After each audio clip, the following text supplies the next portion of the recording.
สวัสดีครับผมศิริพงษ์เจ๊กว่างโอวันสวนพระเครื่องเทอร์โบนะครับผมสำหรับในเทปนี้ก็จะนำเสนอเกี่ยวกับเรื่องของพระกลิ่งนะครับผมซึ่งเป็นพระกลิ่งหลังปีพศ2500นะครับผมแล้วก็เป็นพระกลิ่งที่มีความน่าสนใจนะครับผมทั้งรูปแบบในการจัดสร้างแล้วก็วัตถุประสงค์การจัดสร้างนะครับผมแล้วก็เป็นเนื้อนวโลหะนะครับผมสร้างเพียงเนื้อเดียวนะครับผมแล้วก็มีความพิเศษกว่าทุกๆรุ่นที่เคยมีการจัดสร้างมานะครับสวัสดีกันอีกครั้งหนึ่งครับผมที่เพื่อนๆพี่ๆเห็นอยู่ในขณะนี้จะเป็นพระกิ่งในสายวสุทัศน์นะครับผมที่เรียกว่าพระกิ่งรุ่นอวนะครับผมจัดสร้างในปีพศ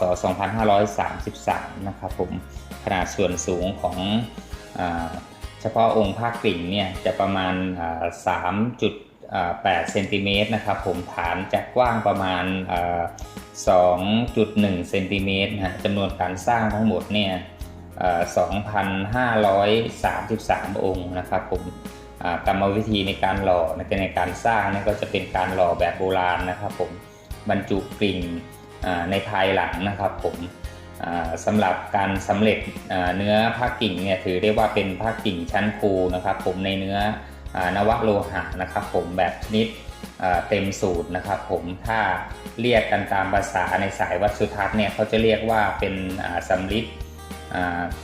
พิเดชนะครับผมคือเนื้อชั้นในจะมีวรรณะสีแดงอมขาวนะครับผมแล้วก็พอโดนอากาศสัมผัสภายนอกก็จะกลับเป็นสีดำนะครับผมนี่ฮะใต้ฐานขององค์พระเนี่ยมีทั้งแบบที่เป็นลักษณะก้นเรียบนะครับผมแล้วก็บางองค์มีลักษณะเป็นแอ่งท้องกระทะอย่างที่เพื่อนๆพี่ๆเห็นอยู่ในขณะนี้จะมีลักษณะเว้าลงไปเล็กน้อยนะครับผมแล้วก็บางองค์เรียบนะครับแบบที่บอกไว้นะครับผมสำหรับองค์นี้จะมีจานนะครับผมแล้วก็มีการต่อโค้ดวพรนะครับผมเป็นรูปหยดน้ำแล้วก็อวเป็นรูปมีฉัตรอยู่ด้านบนนะครับผมปรากฏเป็นรอยตะเข็บใต้ฐานนะครับเดี๋ยวส่วนละเอียดเดี๋ยวผมจะนำแว่นขยายมาจับให้เพื่อนๆพี่ๆได้พิจารณาร่วมกันทีหนึ่งนะครับผมส่วนตะเข็บใต้องค์พระเนี่ยบางองค์จะปรากฏว่ามีรอยตะเข็บนะครับผมเกิดจากการบรรจุเม็ดกิ่งไว้ภายหลังนะครับผมแต่ที่ผมได้พูดไปในตอนต้นนะฮะที่ว่ามีความพิเศษก็คือสำหรับเนื้อนวโลหะเต็มสูตรของสายวสุทัศน์เนี่ยคงไม่เป็นเรื่องแปลกอะไรนะครับผมเพราะว่าทางวัดสุทัศน์เนี่ยเขาอนุรักษ์วิธีแล้วก็แบบแผนการสร้างของสมเด็จวัด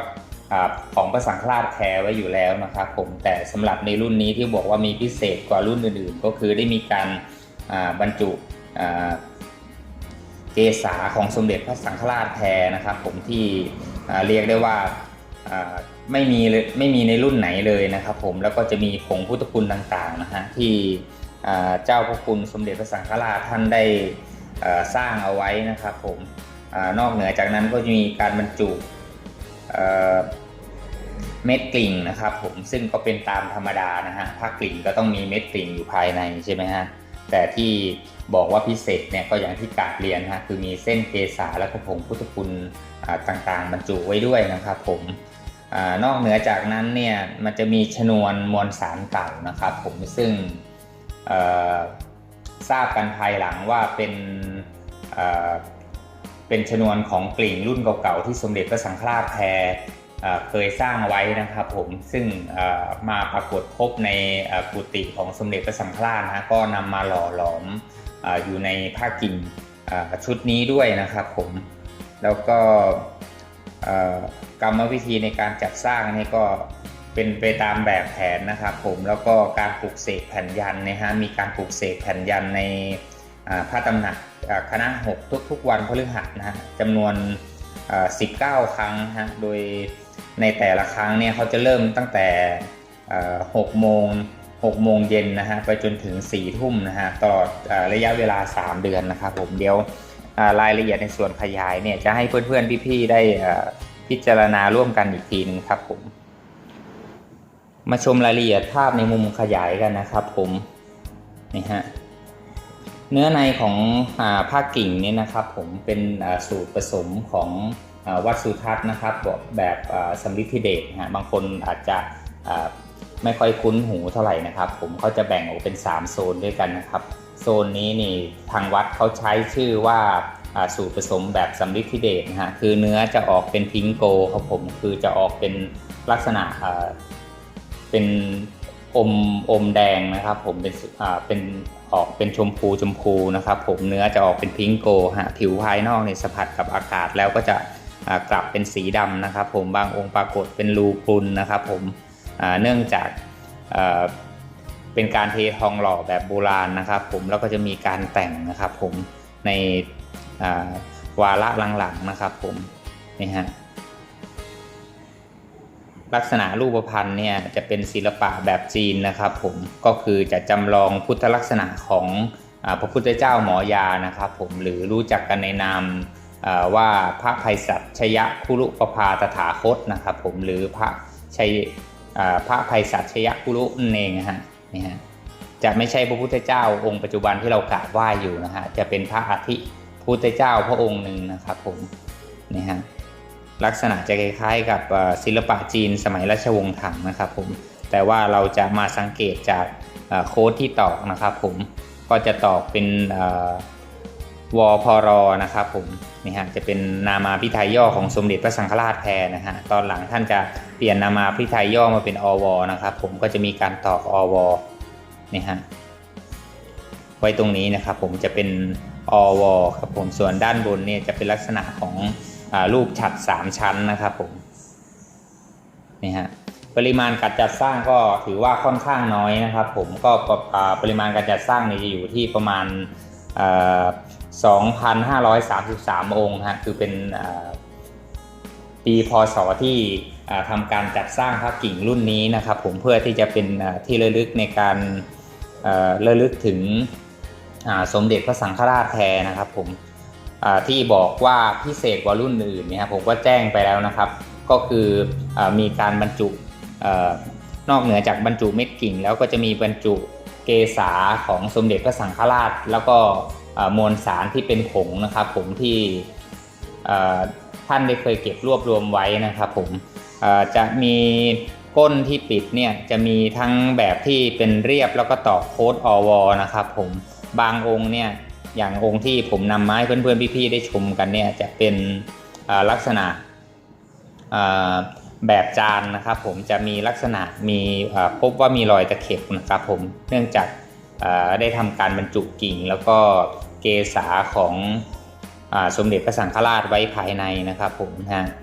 บางองค์เนี่ยอย่างองค์นี้เป็นองค์ถือว่าพิเศษนะครับผมก็จะมีการจานด้วยฮะตามสูตรนะครับผมเนี่ยจะมีการตัวณตัวอังนะครับผมแล้วก็จะเป็นการจานพุทธซ้อนนะครับผมนี่ฮะองค์สำหรับองค์นี้ถือว่าเป็นพิเศษนะฮะเพราะว่าบางองค์จะปรากฏว่าเป็นลักษณะตะไบเรียบนะครับผมแล้วก็ต่อโค้ดอวครับนี่ฮะนี่จะเป็นลักษณะของการจานนะครับจะเป็นการหงายหน้าของพระกิ่งนะครับผมแล้วก็จานนะครับผมถ้าพบว่าองค์ไหนเนี่ย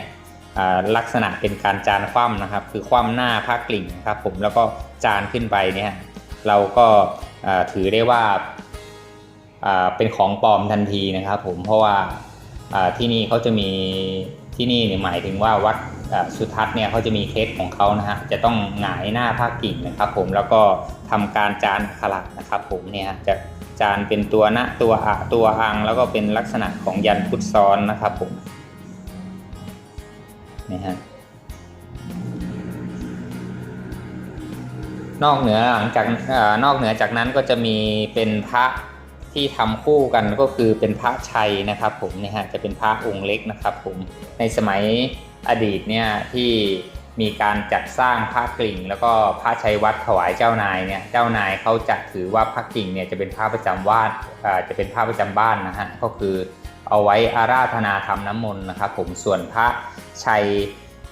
หรือพระชัยวัดเนี่ยครับเขาจะนำพกพาติดตัวนะครับผมเพราะว่าจะถือว่ากระทัดรัดสามารถพกพาได้ง่ายนะครับผมเนี่ยฮะด้านล่างก็จะต่อโค้ดนะครับผมเนี่ยฮะจะเป็นโค้ดอวครับผมแล้วก็ด้านบนจะเป็น ฉัตร3ชั้นนะครับผมเป็นนามาพิไทยย่อของสมเด็จพระสังฆราชแพรนะครับ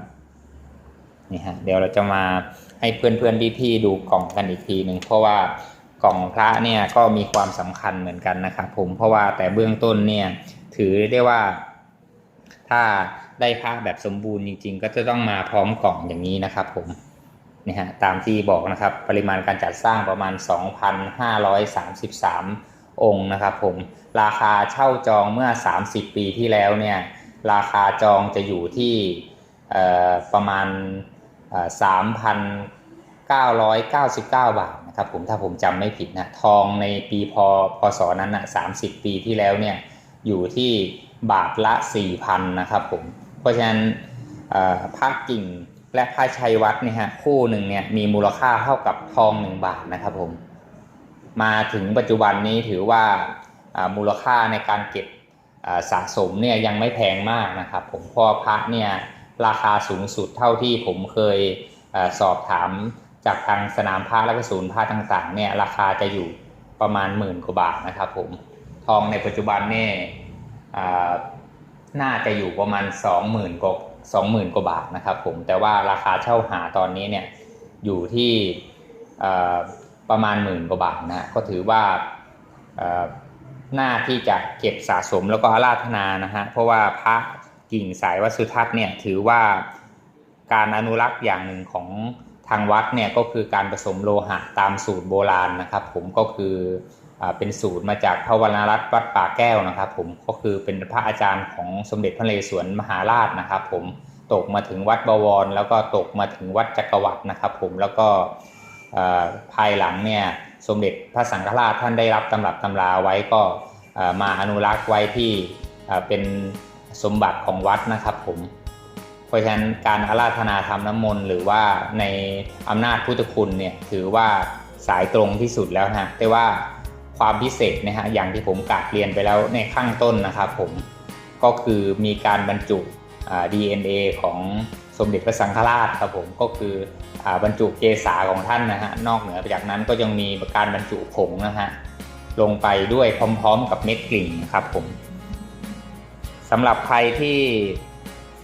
เก็บสะสมพระใหม่นะครับผมก็พระกิ่ง